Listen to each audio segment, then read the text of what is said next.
Welcome, welcome, welcome. This is HERSPIRATION Happy Hour, episode 34, and today we are recognizing Breast Cancer Awareness Month. So today our cocktail, I'm telling you, I'm ready to get started to talk about this cocktail because it is so on point with our discussion this evening.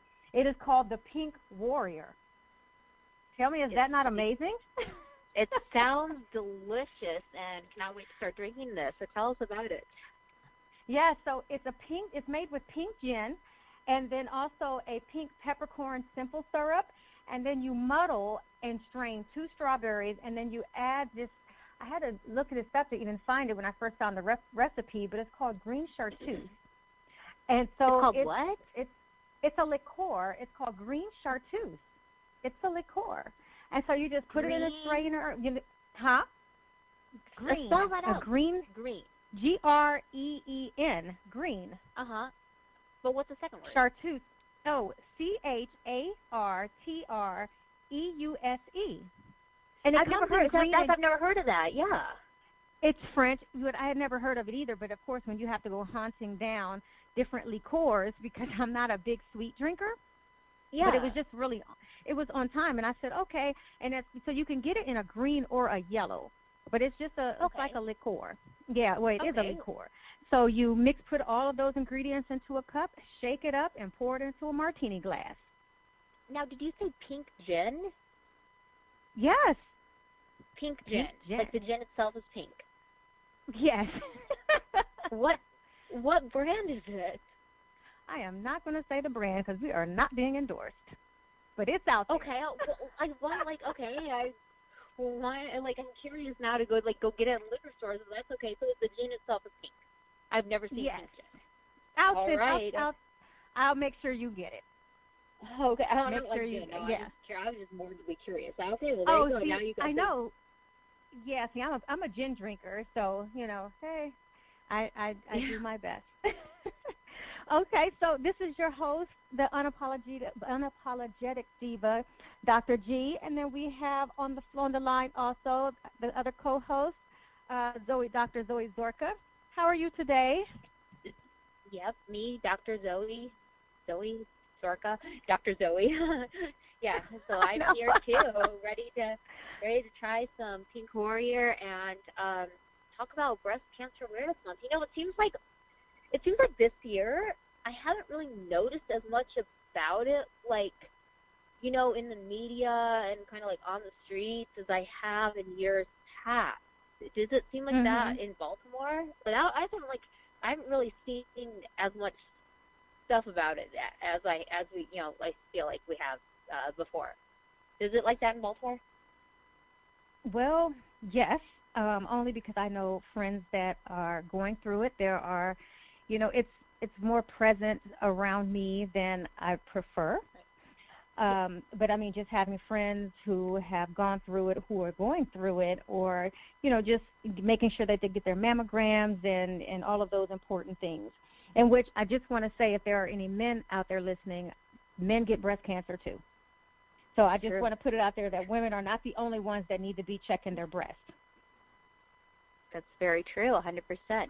No, I feel like the media and stuff, it used to be, I just felt like it used to be commercials and kind of the media and social media. I feel like companies used to really just kind of be, kind of go at it full throttle with, everything's going to be pink, everything's going to be pink. I just haven't noticed that as much this year, I guess.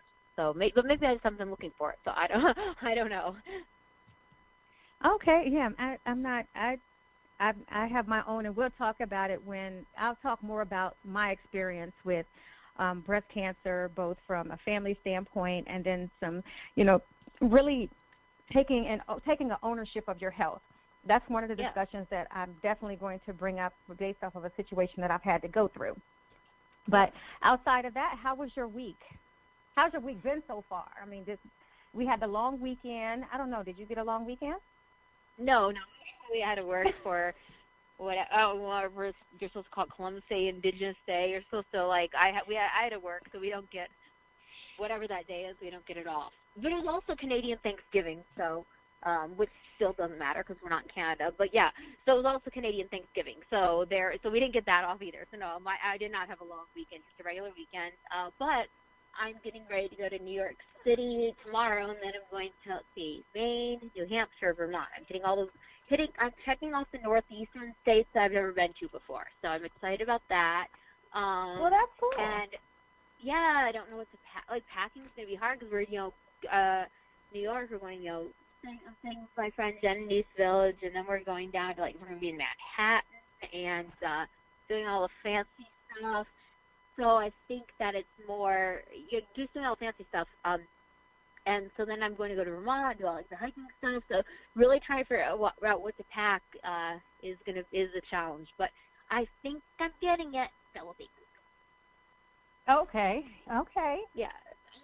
Sorry about that, though. Well, my next 10 days are going to be super, super fun. Then in Seattle, by the time I come back, because it's weird that there's 3 October this month, so by the time it's back in November, we'll be back the first week in November, I will have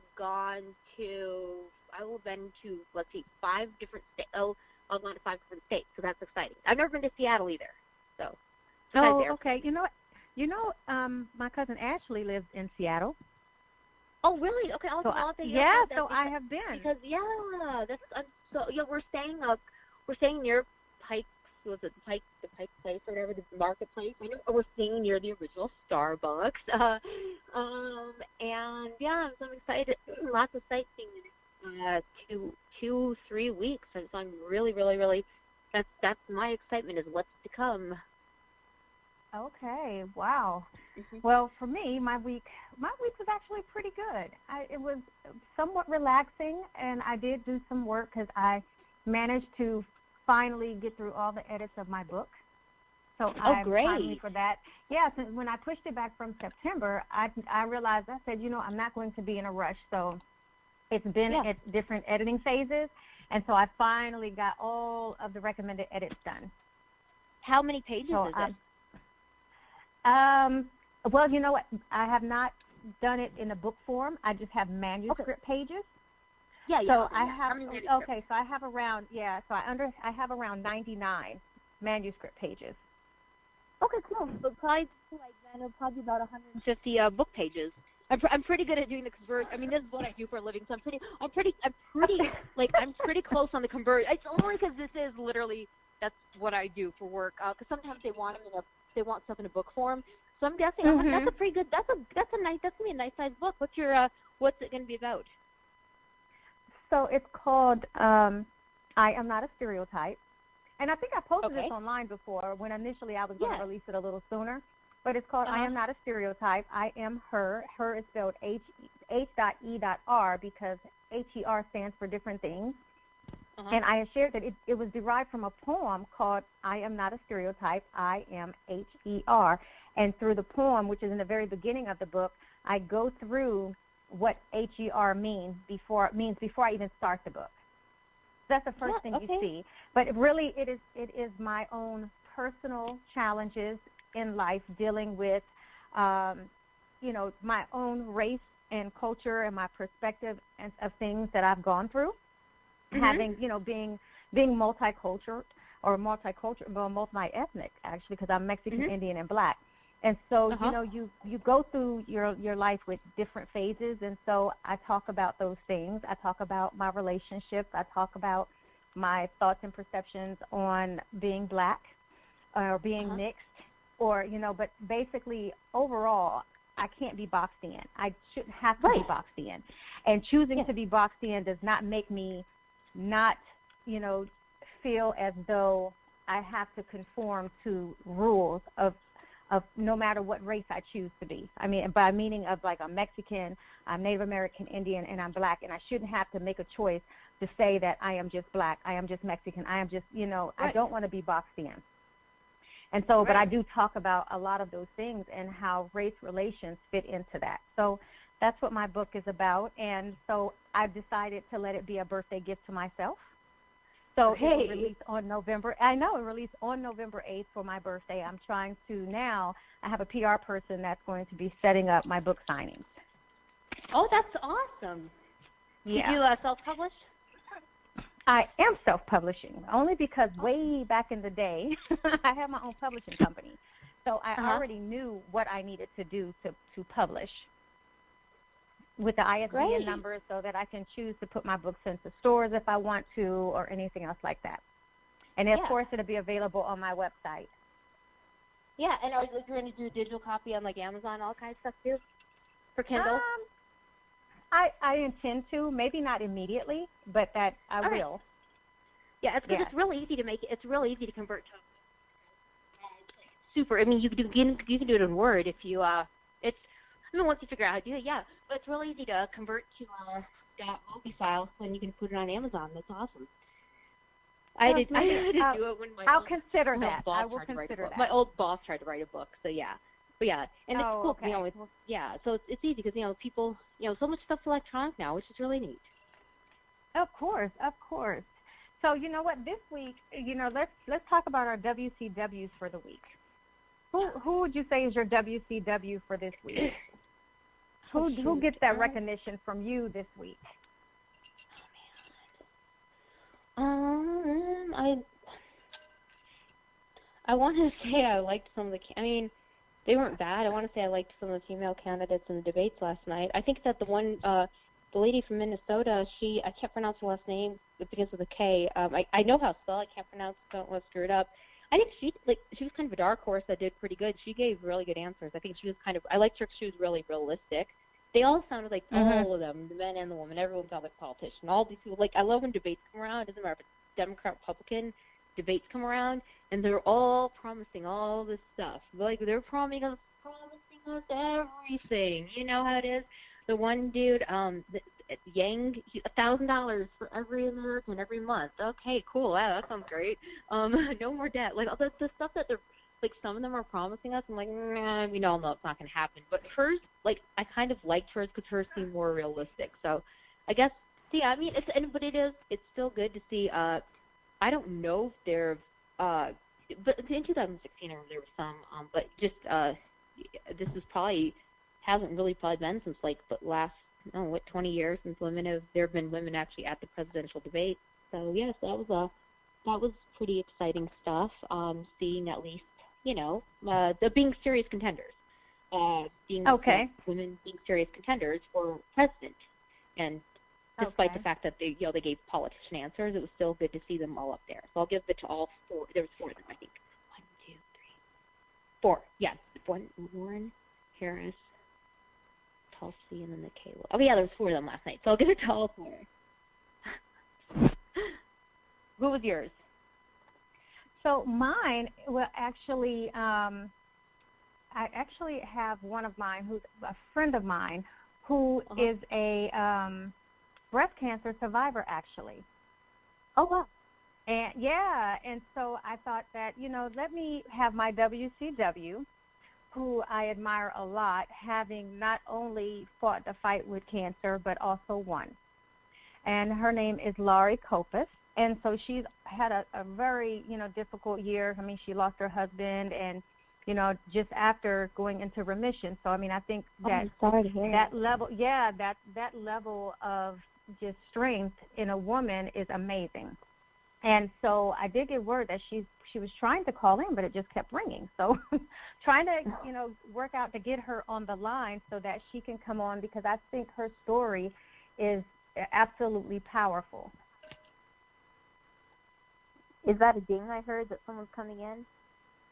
I did not hear a ding. You didn't hear a ding? I heard a faint ding. It could be. I mean, it could be in my head though.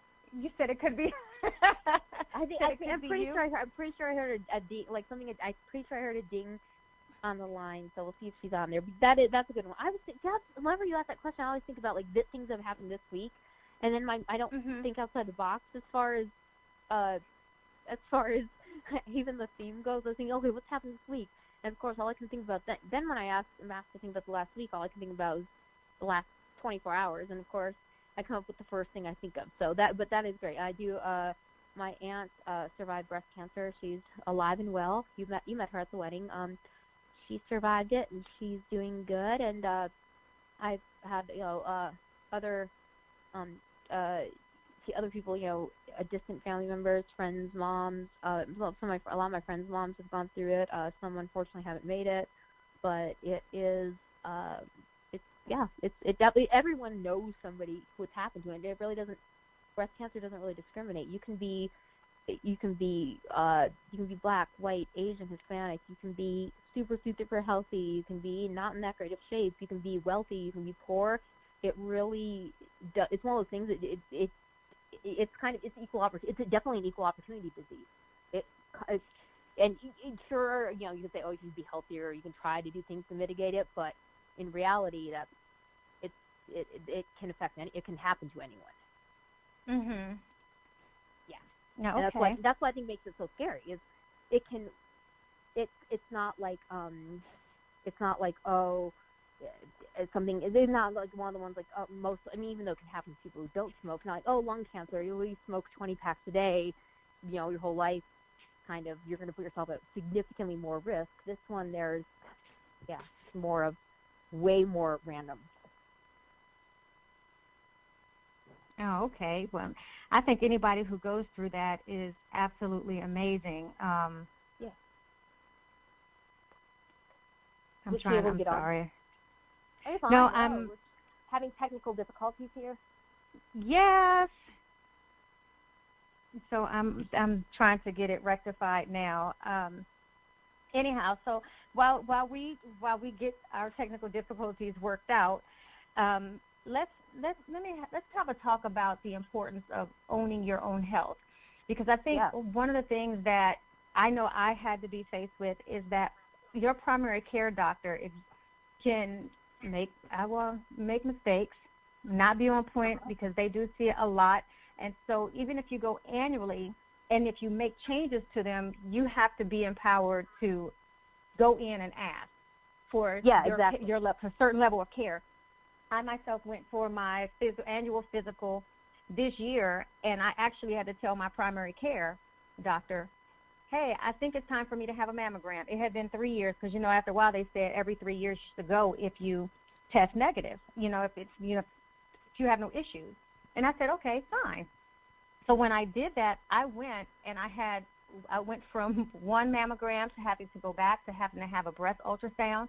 And, that's kind of fearful for me. And then I also looked at my charts, and one of the things that struck me, I had my other physician, because I had changed since the last 3 years, of course, it was annotated that I need to have breast exams every year.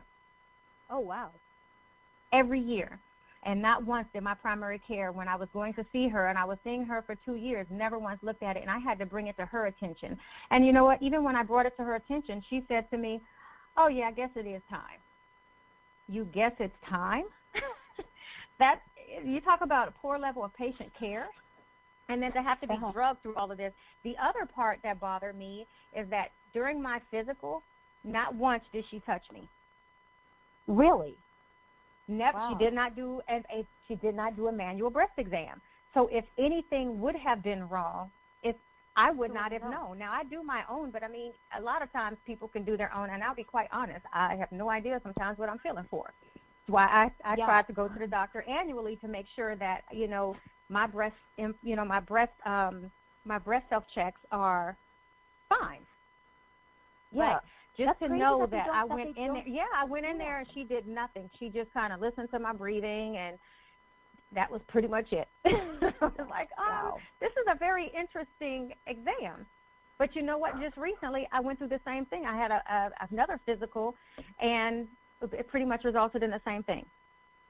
Wow. They asked me a bunch of questions. I answered the questions, and I think that it was just time for me to find a new primary care, which is what I did. I now have a primary care. I have not seen her yet, but I did make a change.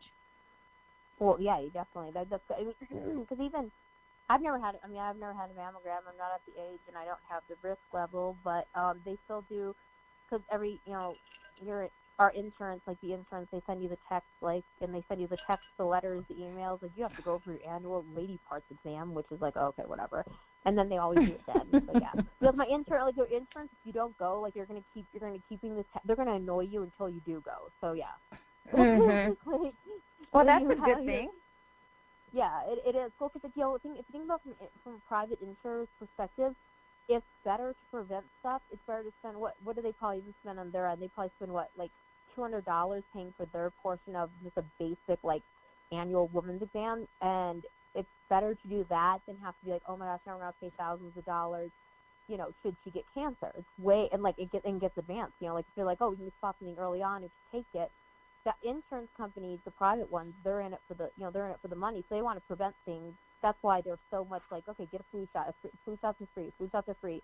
You know, they want to prevent things before they go, before you get too sick, because then it's going to cost you more money. So yeah, which is you know, it's good in a way, because it's you know, it's a win-win. Also as a patient, you know, you get you gotta make sure that, you know, was it copays, like my copay's like $30. For $30 you have peace of mind of knowing, you know, that nothing's bad, or you know that you got to go get things checked out. So it's, yeah.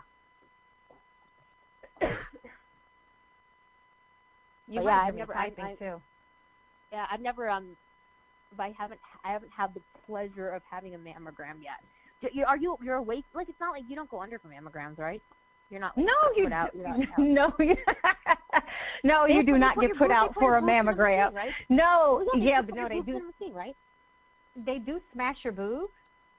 Yeah, machine, right? Like, but they don't put you under for that. You go under a little machine, yes, and at various angles. But that's about it. No, they don't have to put you under. It's not like having a what do you call it, colonoscopy done. Oh, yeah. I'm glad. Yeah, glad I'm not a dude, or I guess older women have to get those too. But yeah, that sounds that. Just I'd rather do the. I think I'll have to get the boob squishing machine first. So yeah, that's not looking forward to it. But again, at least again, it could be worse. So yeah. Well, that's good to know. Yeah. So you know what? For some reason, we are having some major technical difficulties, because on one hand, she's trying to call in, and on the other hand, it's not going through. So hopefully we can get her on the line shortly. Is she dialing the right number? Yeah, she's dialing the right number. Yeah, because we're at this. So that's the number. I mean, the same number, huh? Just 719-820-9171 is our call-in, right? Mhm. That's our call-in tonight. That's at least the number that we called in on. Yeah. With no issues, so it's kind of really strange. Yeah. Trying to think of.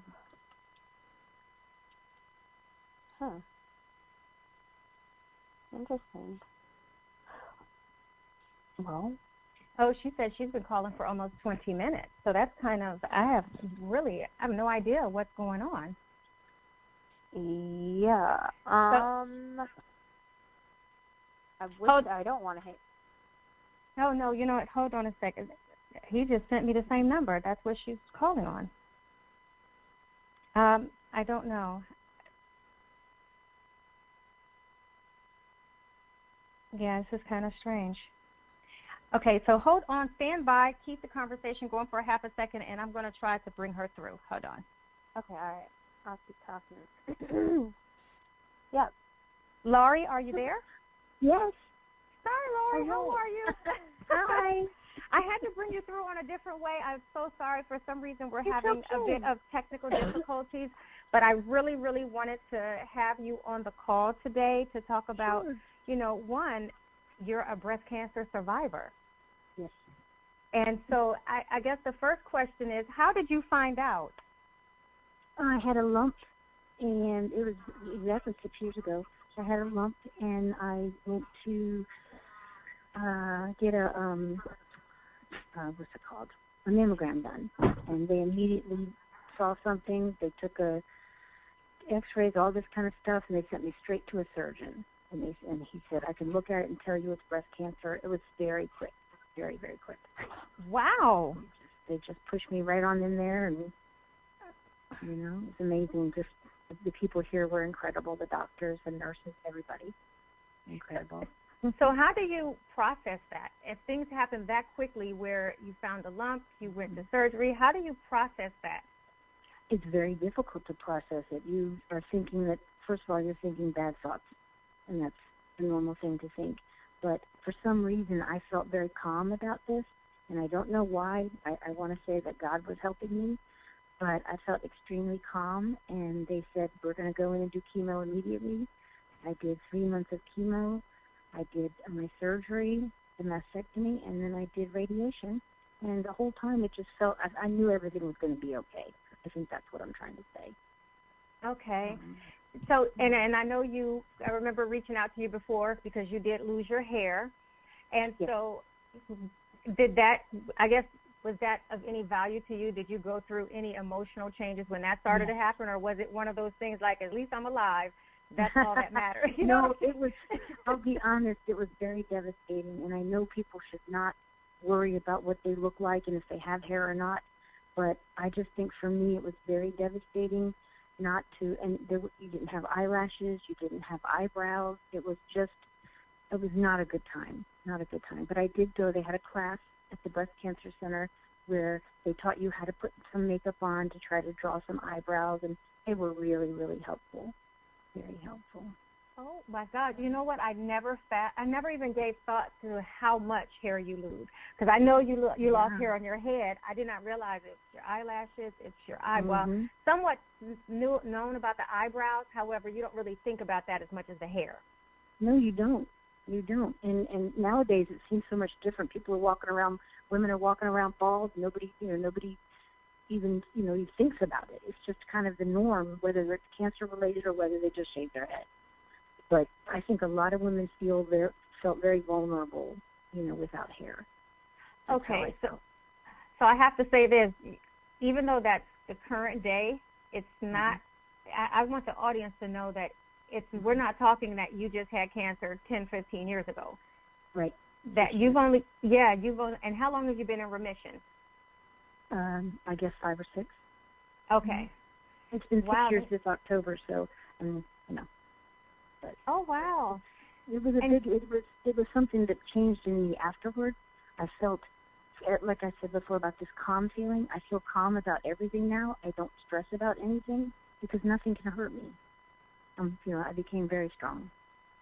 Well, you had to have. I mean, I went through a similar just scare, and a lot of things wrapped around my head. Where I didn't feel calm. I did not feel calm at all, not 1%. And just knowing that even when I had to go and have the ultrasound done on my breast, and then after that was done, the doctor came in because I still couldn't leave, and so she did another one. So going through all of that process freaked me out. It literally freaked me out, and then you're waiting to get the results of everything, and then when they finally called and they said, everything came out negative right now, but we need to see you back in a year. And then what I was also told is that my mammogram will always have to be in 3D, and I would 9 times out of 10 have to have a breast ultrasound done. That still doesn't make me comfortable. Oh, so I can understand that. Yeah, so I admire your strength for even going through that. And you have 2 kids, so how did you explain that to them? Oh, that was hard. We actually took them to Myrtle Beach for a 4-day weekend, and we told them. And they were very scared. They were about, they're 14, 8, something like 8 years old, and they were very scared. They didn't know anything about cancer. I told them everything was going to be fine, and I told them everything that I was going to have to go through. And they were awesome. They were my rock. They joked about me not having hair.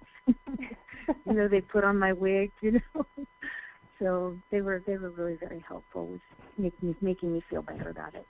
Definitely. Did you ever feel comfortable with your bald head after a while, or did you just prefer to wear a wig? Yes, I did. I tried the wig because I got it free from the breast cancer place, but I didn't care for it, and so I made turbans out of T-shirts. I remember. Yeah, you remember that? Yeah. I remember that because I said that my T-shirts are so small that there was no way that you would probably be able to utilize them to wrap around your head. So, but I did send you a box of T-shirts because I said, well, I sent you scarves. Yes. Was it T-shirt? I think I sent you scarves. It was scarves, yeah. Yeah, I think I sent you a bunch of scarves. because I said, well, I just know I'm an extra small. So, well, at the time I was an extra small. So my T-shirts wasn't about nothing if you would have taken it apart. But I think, I just want to let you know, and I remember when you became cancer-free, and it comes around, and I'm sure it's getting ready to cycle around if this month you'll be celebrating your anniversary of remission, is that I actually had a glass of champagne in my home to celebrate you being cancer-free. I remember you did, and I have the picture on Facebook that you sent me. It's beautiful. I love it, and I appreciate it because it makes me feel good that other people know you went through this. You're a strong woman, and I feel like you're saying, that's what I guess that's what I'm saying. Is I feel like you're saying you're a strong woman, and we love you. Oh yes, definitely, and I'm sure a lot of people who are close to you, had to provide some level of support. What was your community of support like? Well, my mother lives right here. She's only a few houses away. And obviously my husband and children, and I have an aunt and uncle that live nearby. And they were all, very, very helpful. It's very strange the way I started to do chemo, and my mother would come or my husband would come. And I thought, I don't think about myself very often. So I thought, why are they going to sit here for 3 to 5 hours while I do chemo? So I think I had somebody with me for 2 chemos, and for the rest of them, I just went by myself because I don't, I just felt like, what, this is my journey. Not that I don't need the help, but the help I needed was at home. That was the help that I needed, for people to cook for me, for people to, make sure I'm doing okay, because chemo can knock you out. And radiation does as well. So having the support system, I was living with my mother at the time, so she and my husband took real good care of me. So first of all, I have to go back to what you said. Chemo was 3 to 5 hours? Yes, ma'am. Yes, ma'am. Oh, my gosh. You sit in a chair while they put it through your system, and my first couple of rounds were 3 hours, and then the second time I had a stronger chemo, and that was 5 hours. And you don't want to just sit there for 5 hours. But, I was okay doing it by myself. So what did you occupy your time with for 3 to 5 hours? Just reading and listening to music.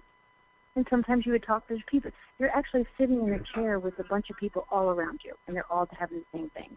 So you talk to people next to you and things like that. So I saw that on television. I just didn't think that was real. Oh, it is. Well, that you can sometimes, with whatever they're trying to get to, but as a matter of fact, it's what the simple things or something like that, that show where the girl was going through breast cancer and she was going through chemo, but she was sitting around and a lot of people were there, and I honestly just thought that was their way of community. I didn't realize that people are actually there with you, right there in your presence for 3 to 5 hours. Well, that's kind of different, because I think it'd be difficult just to sit in a room by yourself for 3 to 5 hours. Yes, that concept is probably a really good idea. Yes, and one thing that I think is real important for people to understand is comedy. You have to laugh at things. You just really do. That was my release. You have to laugh at things. And sometimes people, like right now, my cousin is going through chemo. She had her first chemo this week for breast cancer, and she's maybe not as how do I put it? She's a little more of a worrywart than I am. And so it might be more difficult for her. But anyone going through this needs to have a very good attitude, because you've got to go into it full force. Okay. And don't think anything negative. Try to keep positive thoughts constantly. So when you were having chemo done for those 3 to 5 hours and other people were around, were they all as positive as you are, or is it one of those? Okay. No, everybody's different. You see people that look so sad and everything, and I'm like, you're alive. That was my point. I'm alive, and I'm doing this to stay alive. But some people just don't have that same mentality. Yeah. I think it's important. So how long before? Well, did you have chemo first or radiation, or you did them together, or one followed the other? I did chemo first, and then I had my mastectomy, And then after the mastectomy, I had the radiation. And radiation is, oh gosh, it's five times a week, exactly at the same time every day, for about 9 weeks for me. Oh, wow. Yeah, but it's quick. It's very quick. Okay, it's not as long as the chemo. No, it's not, thank God. And it doesn't hurt. It doesn't, it doesn't, there's like really no side effects to radiation at the time. Mm-hmm. But, chemo, what that does. And chemo also, you can get, your immune system goes down. So if you were to go out while you were doing chemo and then your immune system was down, they said you either don't go out or you wear a mask. So there's so many things with chemo that, affect you. I got shingles because my immune system was down. Gosh. Yes, shingles are That's very awful. It's like electric shock through your body. It was awful. Oh. But again, I'm alive. That's all I care about. I'll do what I have to do to survive. And see, this is why that's why you're a warrior and a victor of, and a survivor of breast cancer. And I just, and kidney. And kidney? I'm laughing. Wow. I shouldn't laugh. Yes, ma'am. I got kidney cancer 1 year later. Oh my God! All they did was go in. They did surgery and took a piece of it out, and I'm fine. Did you have I'm kicking butt, okay? I'm kicking butt. You sure are. You definitely are. Yeah, definitely. Zoe, did you have a question? Oh, I was asking, did you have a kidney transplant, or did they do treatment on the kidney? Because I've heard of kidney transplant, but I just wasn't familiar. I can't hear her. She said, did you have a kidney transplant, or did you you took the area? Okay. It's called a nephrectomy. They just go in and take the infected part out. Okay. And they just make sure that the margins are all clear, so you're okay. Yep. So you have all kinds of reasons to just be celebrating life. Absolutely. And Absolutely. When is your birthday? October 26th. I thought so. It was coming up, and I'm just thinking. So I'm just thinking, you that has to mean something to be able to see another birthday. Absolutely. Yeah. Every day is special for me. Every day. Yes. Well, happy early birthday.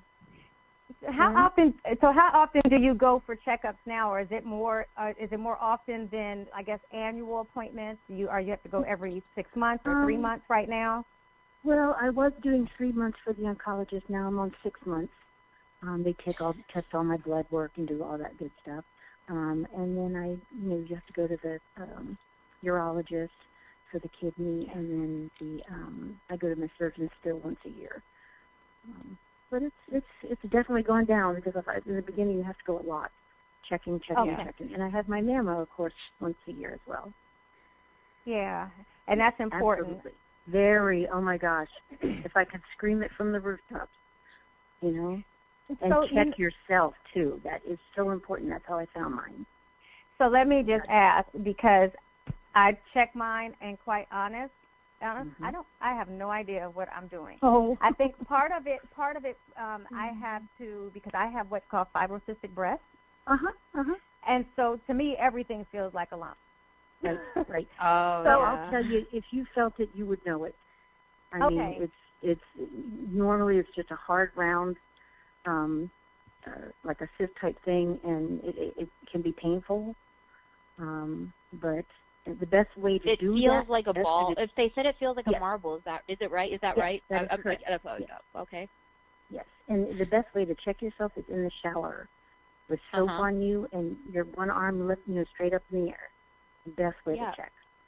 In my college, when I went to when I was in a dorm freshman year, that's why I saw the marble. They had in the showers. They had in each woman's shower. They had this thing that hung in the shower, and it was like a placard that like a card, a waterproof card that had how to do a breast self-exam, and it talked about the difference. And it talked about feeling like a marble. It talked about the difference between like feeling like fatty tissue. They talked about what the difference like fatty tissue and kind of just normal tissue felt like, and it really was helpful because it was like we were learning at I mean we were what 18, 19, and you're learning that it's right there in your face. It's in a place where, and then there's like a line. It's like if you feel it, like if you're worried about this, go to the campus health center. It was a place where women. It was just going to be a woman in the shower, and it was right there every single day. And I think that was, and I still remember, because I lived there for a year. Yeah. that's why I was That's asking. amazing. And I've never seen that anywhere else. You know, you think like maybe at gyms and stuff like that, but I've never saw it anywhere besides my freshman year dorm. Oh my gosh, what a wonderful idea. Yeah. Well, you know, now at least I know to use soap if it's easier to find. Yes. I guess for gliding purposes, maybe. Yes, ma'am. Soap is perfect. Yeah. Yep. Okay, so I'm gonna have to use soap just when I'm in the shower. I mean, yes. I think this is all good things. Any other tips that you would like to give to people for self-checks or the importance of self-checks or just getting checked? Yeah, I mean, the importance of self-checking is just, you can't say enough about that. And if you find something, go straight to your gynecologist immediately. And then they'll send you out to get the mammo done. And then sometimes, like you said, you have to have an ultrasound done. And people get nervous when you hear the word ultrasound because they're looking for something. But it's good that they're looking for something so they don't find it. Well, you know what? Now that you say that, I guess I shouldn't complain because at least they did go extremely far to make sure that I didn't have any lumps. And what she said was, I'm trying to think of what is it called? That's under the arm, the lymph node. Oh, the lymph node, yes. Yeah, so that was their main concern, that I had issues with the lymph nodes, and I was like, okay, I just want to know that I'm okay. That was the main thing that was important. But even after having a regular mammogram, having to go back, be called back and say, oh, now we need a 3D. Oh, so that's hard. That's very scary. I know it is. And so that was my first introduction to, there's more than one type of mammogram. But I think that women need to understand what that really means, that when you first go in, that first mammogram is very basic, because this was not my first mammogram. I think this was my third mammogram.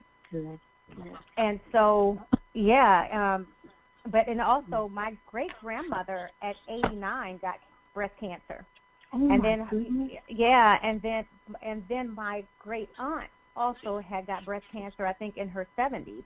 And so while I always let my doctor know this, because I never knew my grandmother. My grandmother passed away when my mom was 18 months old.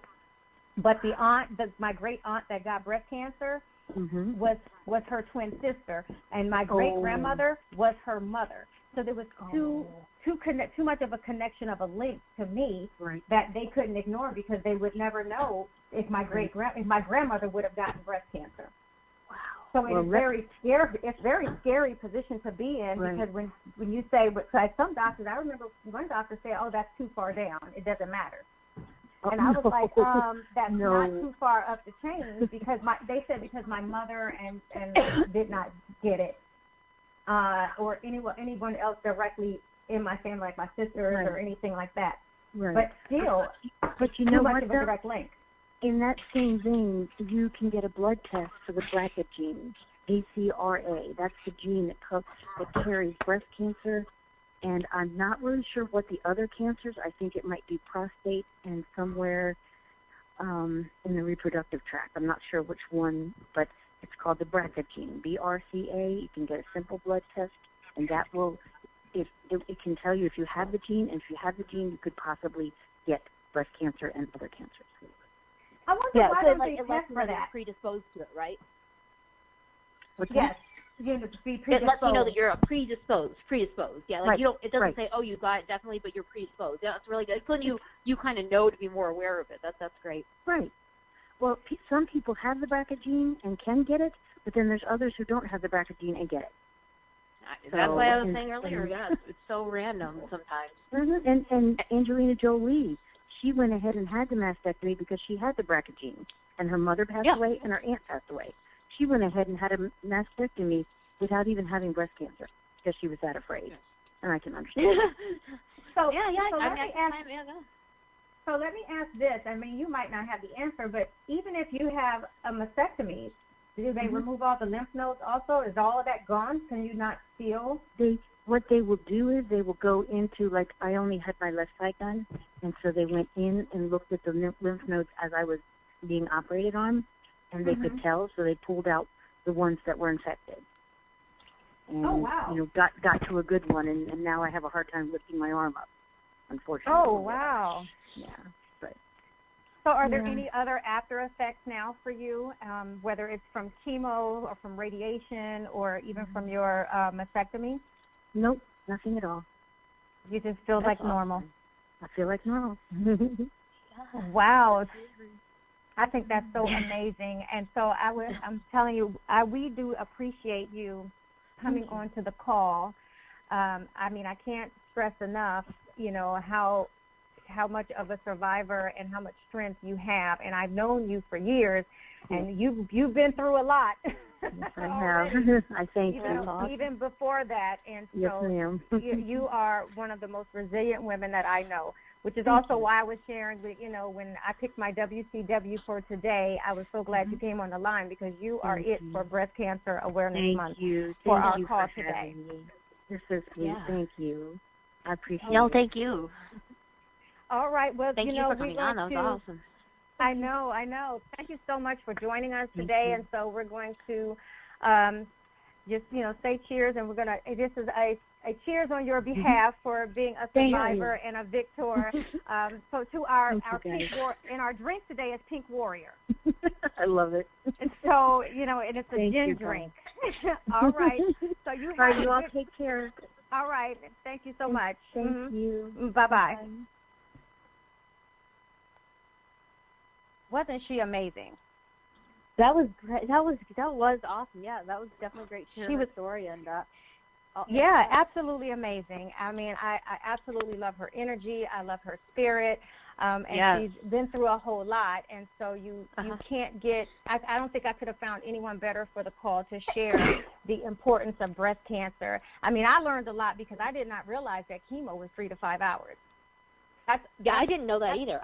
I did know that they all sat in chairs together. Yeah, you sit in the chairs like about the size of it's about the size of a pedicure chair, and you sit there. It's like you have an IV, and people. I mean, you can read books. It's just like going and you're fully you're wearing clothes, and you usually do. It's a group setting where you sit at.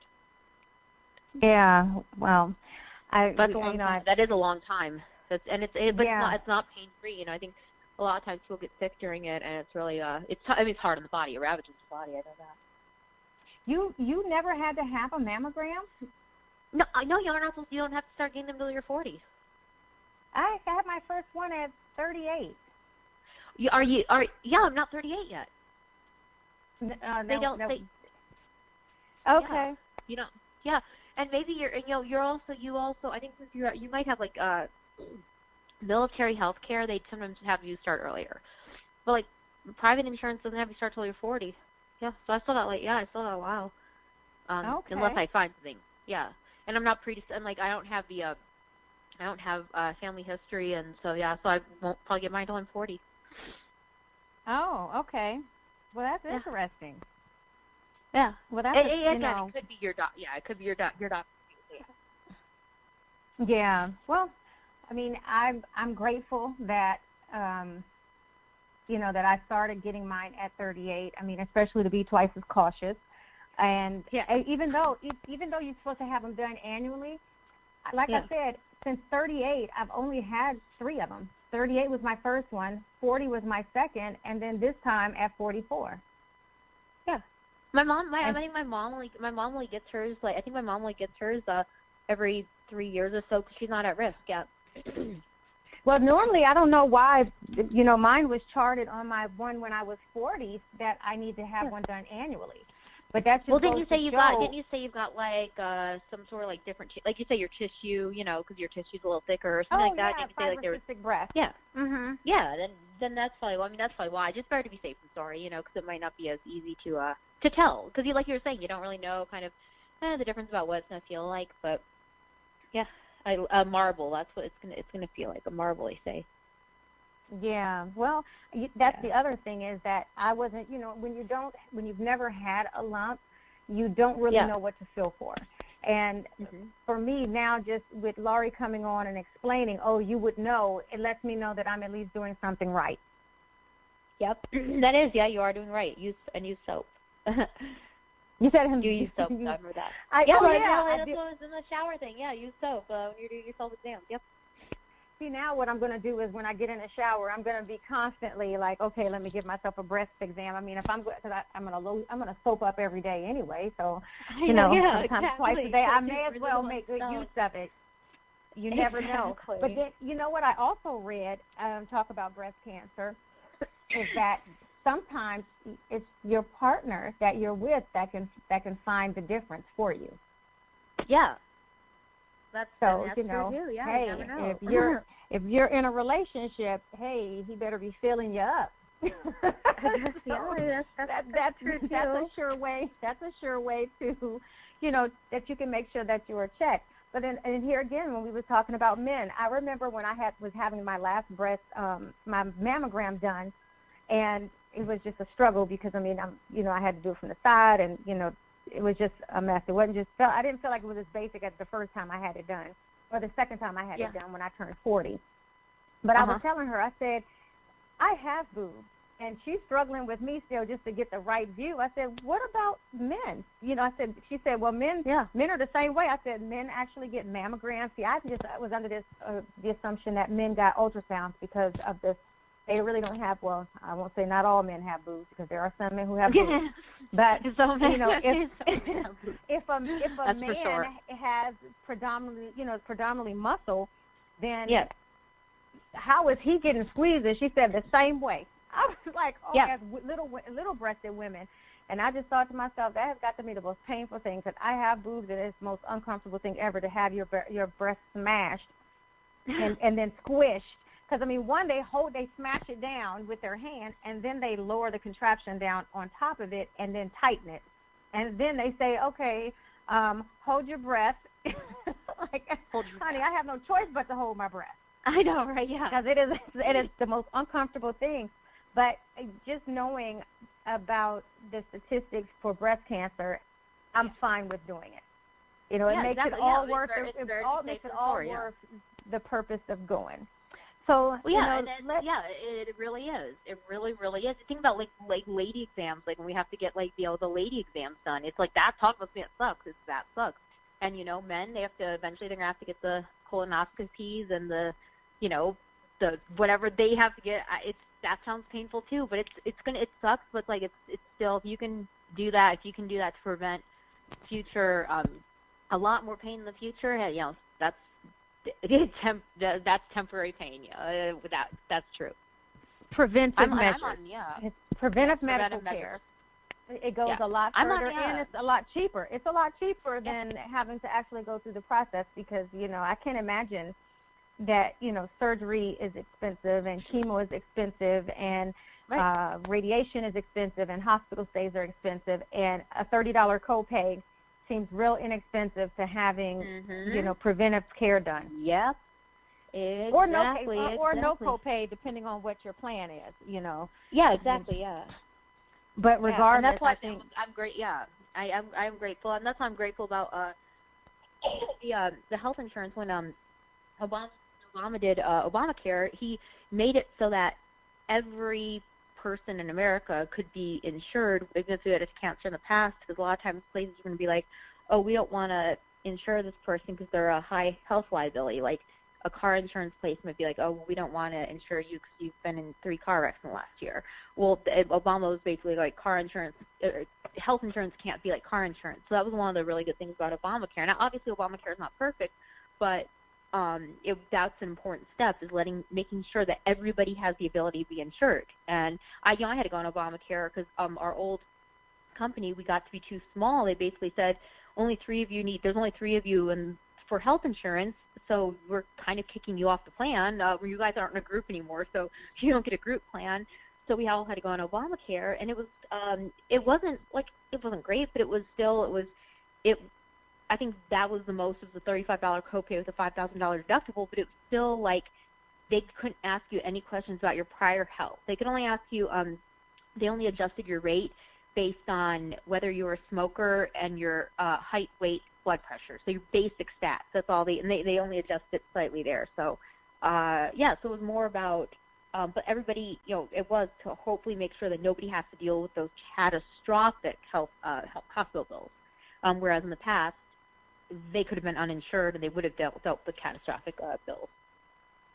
Okay. Yeah, So we still have a long way to go as far as health insurance goes, but yeah. But you know what? Let me tell you about the Obamacare. I think even if you didn't have something that was a precondition, I think the fact that it gave way to prevention. So people who didn't have health insurance because they felt like, oh, I never get sick, they had an opportunity to at least go and be checked. And if you can make sure that your cholesterol is good, your blood pressure is good, and all these, and your blood sugars are good, and as long as you're able to have preventive care done, I think that's the most important thing, as that somebody can tell you that, oh, you're on the right track. Keep doing what you're doing, as opposed to not getting no kind of care. I mean, quite frankly, I know people who pay insurance and still never go to the doctor, even if they're sick. I know people like that too. So to me, it opened up the door for people to attain preventive care, which still will cut down. Now, on one side, it might look like it's more costly, but other countries have been doing this for a long time. And I think that it was about time that the U.S. stepped up to provide some level of medical care, because now people are finding out a lot earlier that they have things like breast cancer, that they have things like kidney cancer, that they have things like colon cancer, and all of those other things. And those things, that life is so valuable at the end of the day. So coming up on the next Herspiration Happy Hour, Zoe, what do we have coming up next?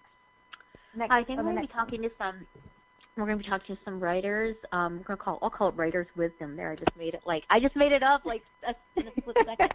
Writers Wisdom. I'm going to bring on a few of my colleagues who write professionally for a living. Not just talking about, oh, hey, I like writing. We're talking about people who have been published at the national level, and hear what they have to say, kind of about the struggles, the good, the bad, the ugly.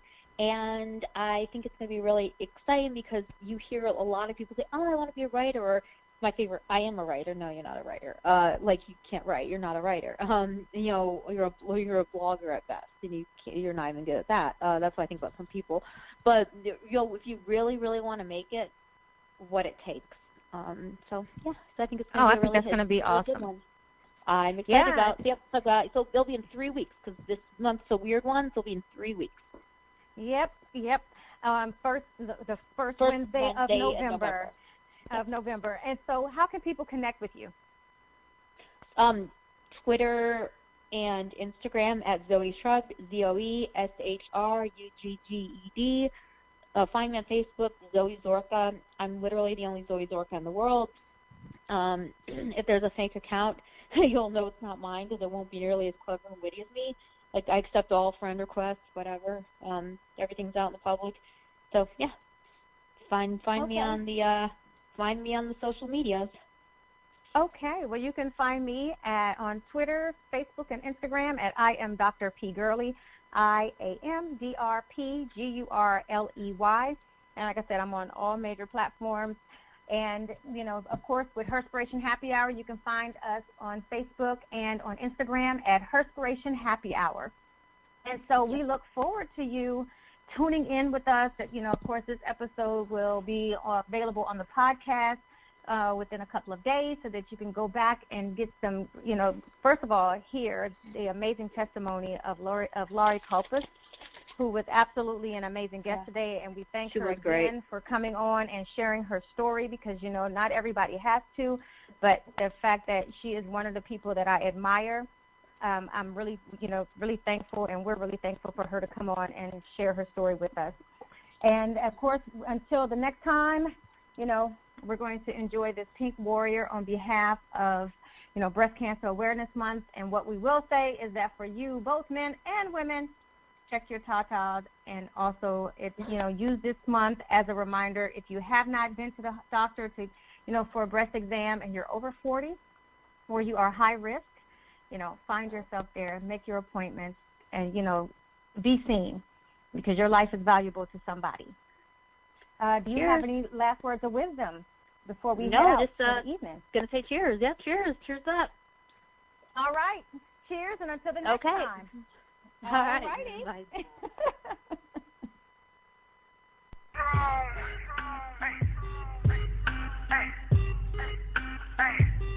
We off the patrol. Hey.